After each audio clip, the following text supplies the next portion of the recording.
Assalamualaikum warahmatullahi wabarakatuh. Apa kabar teman-teman kelas 1? Semoga teman-teman selalu sehat dan dalam lindungan Allah Subhanahu wa taala ya teman-teman. Jangan lupa beribadah kepada Allah Subhanahu wa taala. Kali ini bertemu kembali dalam pelajaran Al-Islam. Benar Bi akan bahas kelanjutan bab 4 yaitu pengertian wudhu, macam-macam air dan tata cara berwudhu. Nah, sebelum kita mulai, yuk let's say basmalah.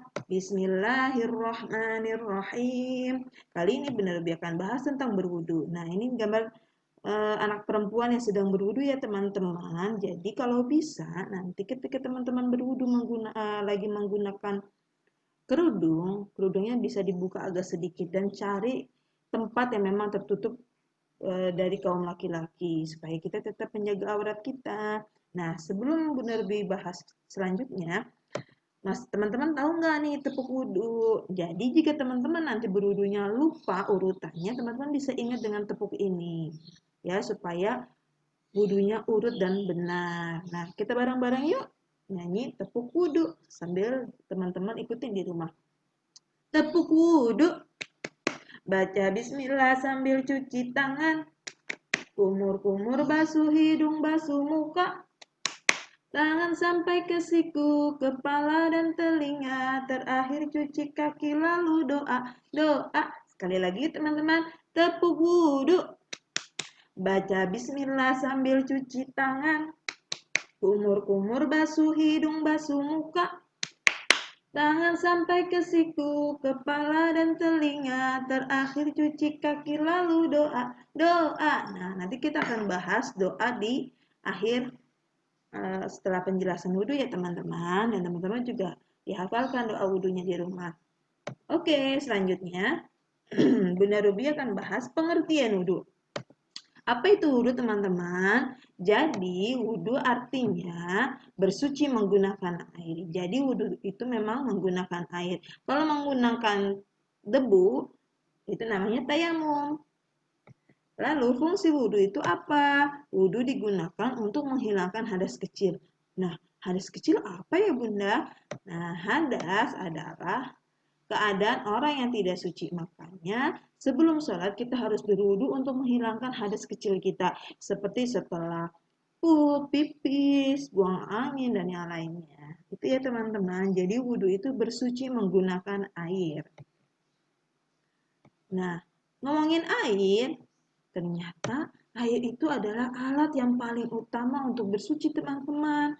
Jadi, tidak semua air bisa digunakan untuk bersuci. Ada dua macam air, tapi hanya satu yang dapat kita gunakan untuk bersuci. Apa saja ya? Yang pertama adalah air yang suci. Lalu yang kedua adalah air najis. Yuk kita akan bahas apa itu air yang suci dan apa itu air yang najis. Nah, ini dia gambarnya. Yang pertama adalah air yang suci. Yang pertama adalah apa sih air suci, Bun? Air suci itu adalah air yang bersih dan tidak berbau yang bisa digunakan untuk bersuci. Salah satunya untuk berwudu ya teman-teman. Yang pertama adalah ini dia, air embun. Jadi bisa kita gunakan untuk bersuci ya. Lalu, nah ini adalah air hujan. Air hujan yang jatuh dari langit bisa kita gunakan apabila air tersebut tidak berbau dan tidak tercampur dengan kotoran-kotoran yang lain ya teman-teman. Jika memang nanti teman-teman bertemu air hujan dan mau sholat, kebetulan WC-nya atau toiletnya jauh, ada tampungan air hujan yang memang tidak kotor dan tidak berbau, itu bisa kita gunakan untuk berwudu. Ini air hujan, lalu ini adalah, tahu nggak teman-teman? Ini adalah air laut. Ya betul, air laut bisa kita gunakan untuk bersuci. Tapi kita lihat juga air lautnya kotor atau tidak, ya berbau atau tidak. Tapi air laut yang bersih dan tidak tercampur bisa kita gunakan untuk berwudu. Selanjutnya air apa lagi ya? Nah, ini dia. Ini adalah air sumur. Nah, air sumur ini adalah banyak yang keluarga kita atau sekeliling rumah kita, tetangga kita banyak menggunakan air sumur. Air sumur itu adalah air yang bersumber dari dalam tanah, ya. Air tanah, air sumur. Karena memang di dalam bumi kita mengandung banyak air juga, ada gas dan yang lainnya. Jadi salah satunya air sumur bisa kita gunakan untuk bersuci apabila air sumur ini bersih. Tapi insya Allah bersih kok teman-teman kalau air sumur, karena memang asalnya dari bawah tanah. Lalu ini dia air sungai. Air sungai yang bersih, jernih bisa kita gunakan untuk berwudu. Nah, ini juga bisa teman-teman. Kita gunakan untuk berwudu yaitu air salju. Tapi kayaknya dingin ya. Gak apa-apa, ini hanya salah satu beberapa dari penjelasan air yang bersih, air yang suci. Selanjutnya, yang kedua, air najis. Nah, air najis itu apa sih, Bun? Yaitu air yang najis karena sudah berubah warna, berbau, dan rasanya tidak enak. Nah, ini disebut air najis. Kenapa? Karena sudah terkena kotoran-kotoran atau sudah, nah ini dia, sudah terkena apa? Terkena air liur anjing atau kotorannya. Karena sudah kita bahas kemarin, kenapa air liur anjing itu najis? Karena memang dalam Islam tidak disarankan orang Islam memelihara anjing karena air liurnya saja sudah najis, apalagi yang lainnya. Jadi air najis ini apabila ada anjing yang sudah menjilat-jilati air seperti ini, air tersebut tidak bisa digunakan untuk berwudu ya teman-teman, karena sudah terkena air liur anjing dan ataupun kotorannya. Ini salah satunya ya. Lalu apalagi air najis itu Bunda? Ini dia air yang sudah berubah warna dan bau. Teman-teman bisa lihat di situ airnya sudah hijau, banyak ranting-ranting pohon-pohon, sudah berubah warna. Kayaknya seperti ini pasti bau, apalagi kalau sudah terkena kotoran manusia. Pipis manusia itu tidak boleh lagi kita gunakan untuk bersuci. Jadi ini disebut air najis ya teman-teman. Jadi kita pasti memilih air yang bersih untuk bersuci, apalagi berwudu, apalagi mandi juga.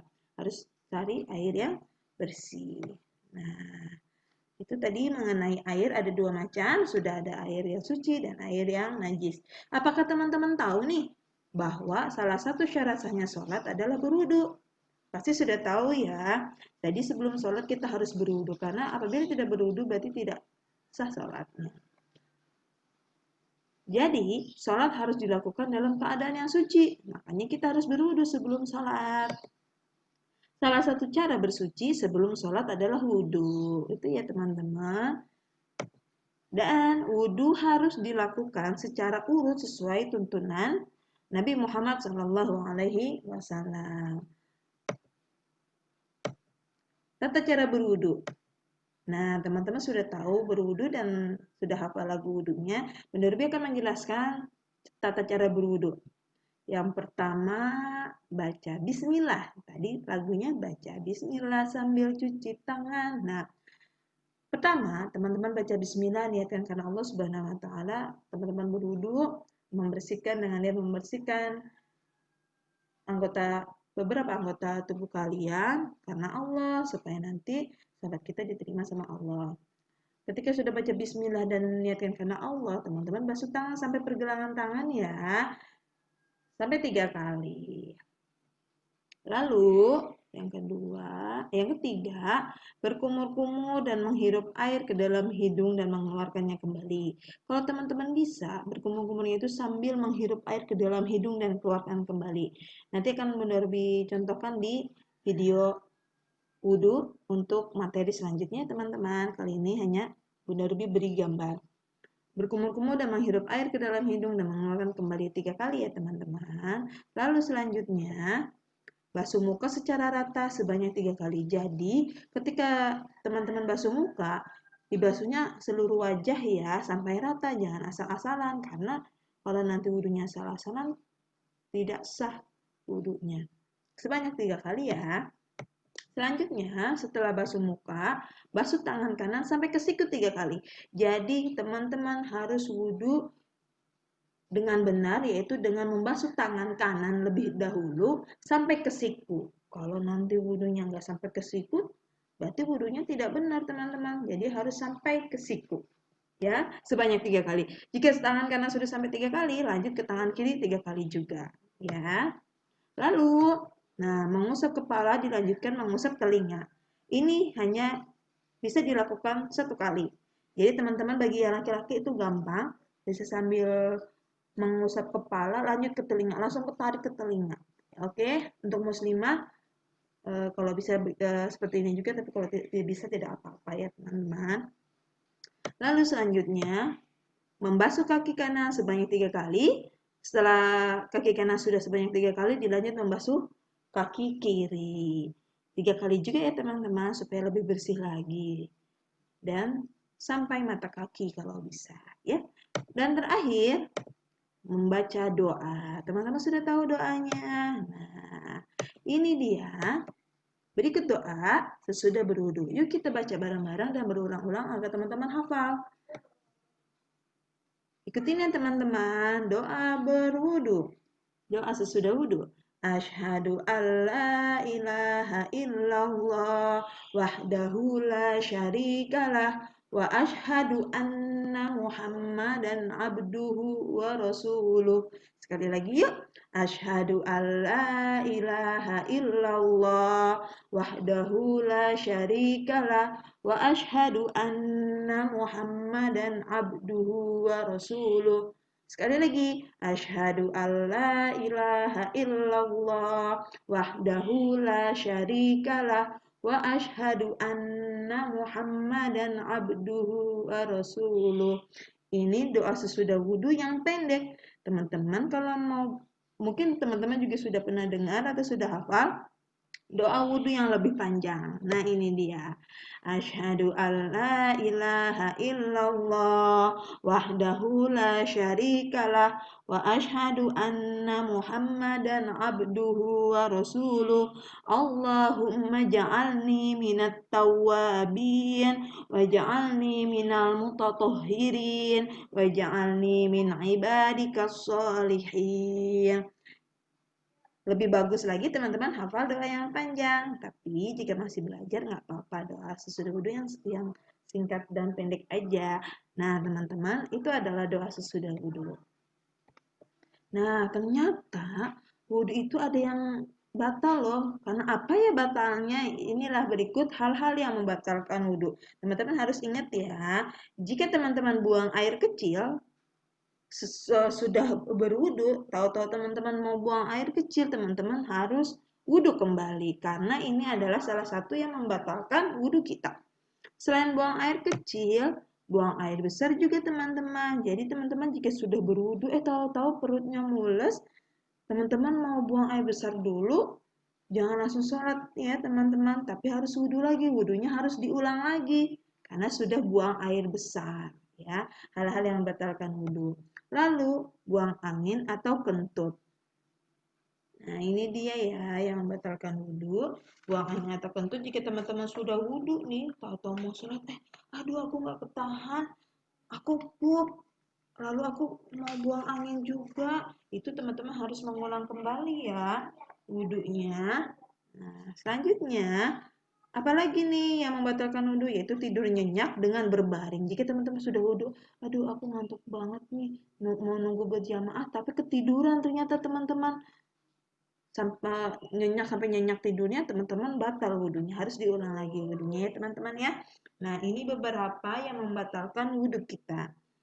Teman-teman nanti akan belajar lagi, yang membatalkan belajar lagi tentang wudhu, sholat, dan yang lainnya di materi-materi selanjutnya di kelas yang lain. Nah, itu dia yang membatalkan wudhu. Cukup sekian pemaparan kali ini. Terima kasih teman-teman sudah melihat video pelajaran yang sudah Bunda Ruby kasih. Teman-teman tetap dibaca buku Al-Islamnya dan diingat-ingat kembali teman-teman. Tetap semangat belajar di rumah dan tetap jaga kesehatan.